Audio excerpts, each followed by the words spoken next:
नमस्कार. तर चला शॉपिंगला. उद्या आहे वेळा अमावस्या. मग आज आहे भाजीपाला. मग मस्त असं भाजीसाठी लागणारे सगळे सामान घेऊन आलो होतं. मस्त असे गाजर, कांद्याची पात वगैरे सर्व काही आणले होते. हिरव्यागार अशा वाटाण्याच्या शेंगा, कोथिंबीर वगैरे. कारण आजची रात्र तर पूर्ण स्वयंपाकातच जाणार होते, कारण स्वयंपाकच तेवढा होता. मग मस्त असे मेथी वगैरे घेऊन आलो. लगेच दुपारी आल्याबरोबर लगेच ते भाजी नीट करायला घेतली, कारण उशीर होणार होता स्वयंपाकाला. मग लागलीच मामा आणि मामा भाची गेले होते शेतातील भजीसाठी लागणारे साहित्य आणायला. तुरीच्या शेंगा, मस्त अशा चिंचा वगैरे घेऊन आले होते. हे ज्यामुळे तर काही मध्ये मध्येच लुडबुड करत असते, त्याला तर काही चिंचेची पिशवी उचलत नव्हती, पण स्वतः काही उचलल्याशिवाय पण ते राहणार पण नव्हते, दुसऱ्याकडे पण ते देत नव्हते. मस्त असे चिंचा वगैरे घेऊन आलेले होते.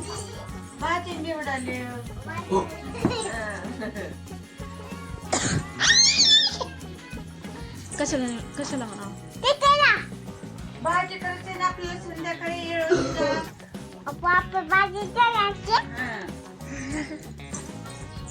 लागलीच लगेच स्वयंपाकाला लागलेले होते. हे संध्याकाळी 12 वाजता भजी केली होती, अशी गरमागरम भजी, आंबील वगैरे लगेच करून घेतले आणि लगेच चपात्याला लागले होते.